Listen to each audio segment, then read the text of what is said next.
এই যে সবাই দেখেন, এটা হচ্ছে আমাদের মিকু বেটা, শাশুমার একমাত্র গরজামাই মিকু বেটা। তো মিকু বেটা এই যে সে কিন্তু শাশুমার সাথে ঘুমায়। এখন ঘুমানোর সময় হয়ে গেছে। মিকু এখন চলে আসছে ওর বালিশে। এটা হচ্ছে ও বালিশ।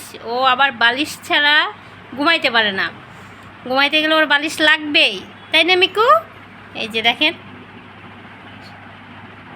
কি সুন্দর করে ঘুমাচ্ছে, একদম মানুষের মতো হেলান দিয়া। কেউ বলবে এগুলো বিড়াল? হ্যাঁ, মানুষের সাথে থাকতে থাকতে মানুষের সব আচরণ, সব কিছু ওদের মধ্যে চলে আসে মনে হয়, নাকি?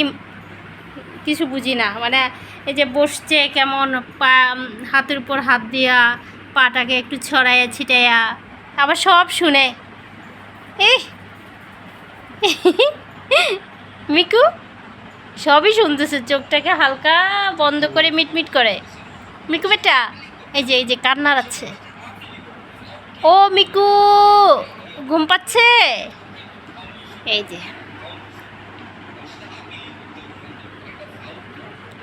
হ্যালো মিকু, এই হচ্ছে মিকুর। সবাইকে দেখাচ্ছিলাম যে মিকু কীভাবে ঘুমায়। মিকু এভাবেই ঘুমায়। সে একা ঘুমাইতে পারে না, সে আমাদের মাঝখানে সে ঘুমাবে।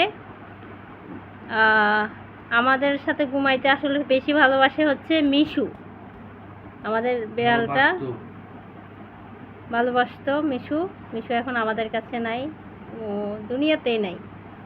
এবং মিশুর পরে ছিল মিনি। মিনিতে ঠিক আমার বুকের উপরে ঘুমাইতো। মিনি মানে একদম ঘুমানোর সময় ওরা আমাকে লাগবেই।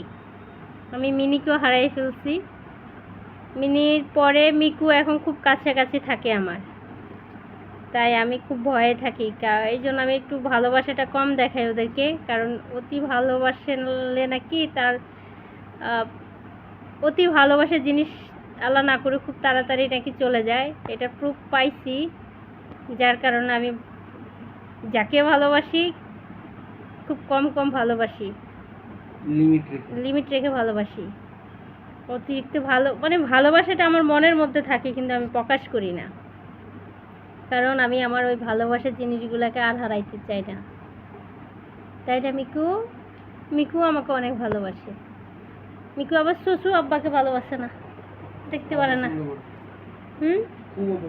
খুবই অপছন্দ করে, কারণ শ্বশুর আব্বা তাকে কি করে, জোরে জাপটায় ধরতে চায়। হ্যাঁ, আর সে কারণে সে পছন্দ করে না, একদম ডিসলাইক করে। তাই না রে মিকু?